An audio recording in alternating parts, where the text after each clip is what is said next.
नमस्कार सभी को। मैं कुंजन झवर आप सभी का एक बार फिर से स्वागत करती हूँ ब्रह्ममुक्त चिंतन चैनल में। आप चिंतन धारा बुक के ऑडियो सुन रहे हैं। आज का जो हमारा विषय है वो है त्रिवेणी संगम, एक अलग दृष्टिकोण। इस बुक के जो लेखक हैं वो हैं श्री वल्लभ जी माहेश्वरी जी। मैं आप सभी से उम्मीद करती हूँ ऑडियो को सुनने के बाद आपके जो भी विचार हैं आप मुझे कमेंट के द्वारा ज़रूर बताएंगे। चैनल को लाइक करें, शेयर करें, सब्सक्राइब करें और कमेंट ज़रूर करें। तो हम विषय की शुरुआत करते हैं। साधारणतया दो सरिताओं के मिलन को संगम कहते हैं तथा जिस स्थान पर ये दो जलधाराएं मिलती हैं उसे पवित्र स्थान माना जाता है। त्रिवेणी संगम तीन नदियों का एक ही स्थान पर मिलना है। दो सरिताओं का मिलना एक सामान्य घटना है, परंतु एक स्थान पर तीन सरिताएं आकर मिले यह प्रकृति की एक विलक्षण घटना है।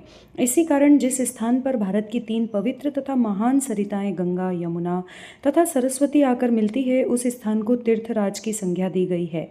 यह तीर्थराज प्रयाग उत्तर प्रदेश के नगर इलाहाबाद के निकट है। यद्यपि एक समय की विशाल जलधारा सरस्वती अब लुप्त हो चुकी है, परंतु भूवैज्ञानिक इस बात को प्रमाणित कर रहे हैं कि प्राचीन काल में इस सरिता का अस्तित्व था। अब तक ये वैज्ञानिक सरस्वती नदी का भौगोलिक मार्ग खोजने में काफ़ी हद तक सफल भी हो चुके हैं। आध्यात्मिक चिंतक पूरे विश्वास के साथ ये बात मानते हैं कि आज भले ही सरस्वती की धारा का अस्तित्व भूमि के ऊपर दिखाई नहीं दे रहा, परंतु भूमि के अंदर वह प्रवाहित हो रही है। इस कारण वे इसे अंतः सलीला भी कहते हैं। इस लेख में त्रिवेणी संगम को अध्यात्म के दृष्टिकोण से देखने का प्रयास किया गया है। तीन सरिताओं को ईश्वर प्राप्ति के तीन प्रमुख मार्गों ज्ञान मार्ग, भक्ति मार्ग तथा निष्काम काम कर्म मार्ग का प्रतीक मानकर त्रिवेणी संगम को ईश्वर प्राप्ति से जोड़कर समझने का प्रयत्न किया गया है। आध्यात्म की भाषा में ज्ञान को प्रकाश तथा अज्ञान को अंधकार माना गया है। अंधकार कुछ और नहीं बल्कि प्रकाश की अनुपस्थिति ही है। जहाँ पर प्रकाश अर्थात ज्ञान उपस्थित है वहाँ पर अंधकार अर्थात अज्ञान का अस्तित्व असंभव है। ज्ञान रूपी प्रकाश के अभाव में ही व्यक्ति तथा समाज पर अज्ञान का अंधकार छाया हुआ है। इसी अज्ञान के कारण व्यक्ति में अनैतिक यानी काले धंधे करने की प्रवृत्ति बढ़ती जा रही है। ज्ञान के प्रकाश में गलत कार्य होना कठिन होता है। अंधकार की सबसे बड़ी विशेषता यही है कि उसमें वस्तुओं की अलग अलग पहचान कर पाना संभव नहीं होता, अर्थात अज्ञान रूपी अंधकार के कारण व्यक्ति अच्छे बुरे कर्मों में अंतर कर पाने की क्षमता खो देता है। प्रत्येक व्यक्ति में बुद्धि तथा विवेक रूपी शक्तियाँ उपस्थित होती हैं तथा इनका उपयोग करके व्यक्ति सद्ग्रंथों के ज्ञान के माध्यम से सही मार्ग खोज सकता है, परंतु कलयुग में व्यक्ति विवेक का उपयोग नहीं करता। इस कारण सद्ग्रंथों के ज्ञान रूपी प्रकाश का भी उपयोग नहीं हो पाता। विवेक का उपयोग करके ज्ञान के प्रकाश का उपयोग न्यूनतम हो जाने के कारण कलयुग में ज्ञान लुप्त होता जा रहा है तथा व्यक्ति अनैतिक कार्यों में लिप्त होता जा रहा है। मनुष्य में ज्ञान के विलुप्त होने का प्रतीक ही सरस्वती नदी की जलधारा का भूमि पर विलुप्त हो जाना है, क्योंकि सरस्वती नदी ज्ञान का प्रतीक मानी जाती है। यमुना नदी भक्ति की प्रतीक है। भक्ति मन की एक भावना है जिसकी अभिव्यक्ति शरीर के माध्यम से होती है और दिखाई देती है। अभी संसार में भक्ति विलुप्त नहीं हुई है, इसी कारण यमुना का अस्तित्व भी दिखाई देता है। भक्त उसे कहते हैं जो अपने इष्ट से विभक्त या अलग ना किया जा सके। इष्ट भक्त के वश में होता है, ऐसा आध्यात्म मानता है। भक्त की रक्षा का दायित्व स्वयं भगवान वहन करते हैं। इस कारण भक्त नष्ट नहीं हो पाता। भक्त नष्ट नहीं हो पाता, इस कारण भक्ति भी विलुप्त नहीं हो पाती। भक्त अहंकार विहीन होकर अपने इष्ट के प्रति पूर्ण शरणागति का भाव रखता है। इस कारण उसका मन पूर्ण शुद्ध तथा पवित्र हो जाता है। भक्त के मन की भावना इतनी शुद्ध तथा पवित्र होती है कि इष्ट अपने भक्त के अस्तित्व, उसकी मर्यादा की रक्षा करने को विवश हो जाता है। इसे समझने के लिए भक्त सूरदास तथा भक्त तुलसीदास के जीवन का एक प्रसंग उपयोगी होगा। भक्त सूरदास नेत्रहीन थे। एक बार वे जंगल के रास्ते से कहीं जा रहे थे। नेत्रहीन होने के कारण वे लाठी की सहायता से चला करते थे। जिस रास्ते पर वे जा रहे थे उस पर आगे एक बड़ा गड्ढा था जिसमें उनके गिर जाने की पूरी संभावना थी। उसी समय एक छोटा बालक अचानक आकर सूरदास का हाथ पकड़कर उन्हें गड्ढे से बचाता हुआ सुरक्षित उनके गंतव्य स्थान पर पहुंचा देता है। बालक से बात करते हुए भक्त सूरदास जी अपने मन की भावनाओं से समझ जाते हैं कि यह बालक कोई और नहीं बल्कि उनका इष्ट कृष्ण ही है। सूरदास जी कृष्ण का हाथ छोड़ना नहीं चाहते, परंतु कृष्ण अपना हाथ छुड़ाकर अंतर ध्यान हो जाते हैं। इस अवसर पर सूरदास जी के मुंह से एक दोहा प्रकट होता है जिसमें उनके मन की पवित्रता के कारण उत्पन्न हुआ उनका आत्मविश्वास झलकता है। सूरदास जी कहते हैं, हाथ छुड़ाए जात हो निबल जान के मोय, हृदय से जब जाओगे मरद कहूँगो तोय।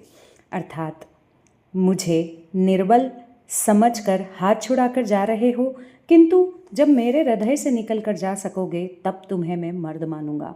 दूसरी घटना तुलसीदास जी के जीवन से संबंधित है। एक बार गोस्वामी तुलसीदास जी मथुरा गए और वहाँ स्थित द्वारिकाधीश मंदिर में दर्शन करने पहुँच गए। वहाँ पहुँचकर उनके मन में विचार आया कि मैं तो राम का अनन्य भक्त हूँ, तब यहाँ कृष्ण के सामने अपना मस्तक कैसे झुकाऊं। इसी दुविधा में उन्होंने कृष्ण को संबोधित करते हुए कहा, कहाँ कहूँ छवि आपकी, भले विराजे नाथ, तुलसी मस्तक तब झुके, जब धनुष बाण लो हाथ। अर्थात हे प्रभु, आप बड़ी सुंदर छवि के साथ यहाँ विराजमान हैं, परंतु तुलसी का मस्तक तो तभी झुकेगा तब आप धनुष बाण लेकर राम के रूप में दिखेंगे। कहा जाता है कि तुलसीदास जी को उसी क्षण उसी मंदिर में कृष्ण की मूर्ति में ही धनुष बाण धारण किए हुए राम के दर्शन हो गए।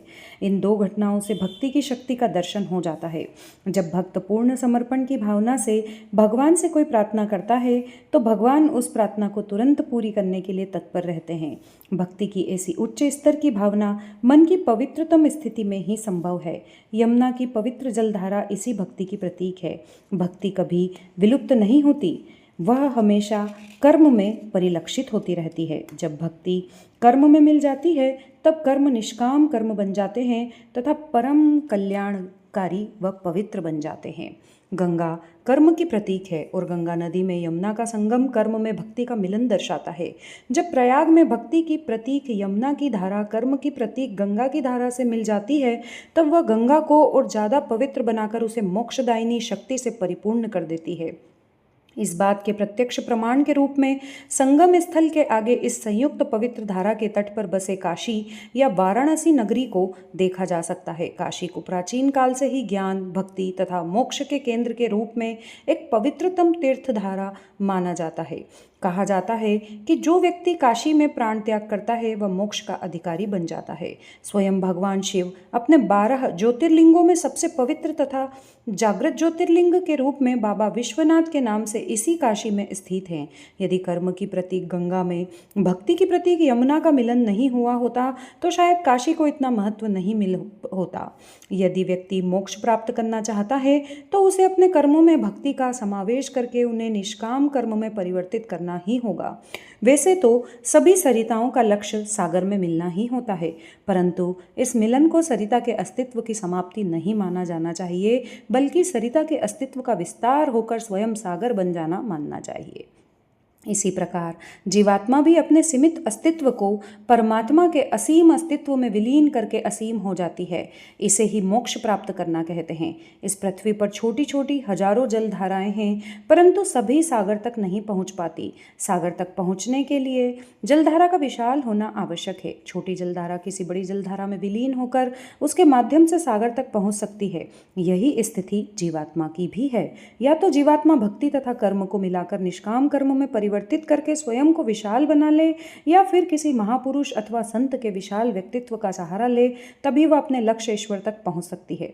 गंगाधारा कर्म की प्रतीक है। उसका सागर तक पहुंचना इस बात का प्रतीक है कि कर्म न कभी विलुप्त होते हैं न उनका विलय होता है, वे हमेशा ही अस्तित्व में रहते हैं।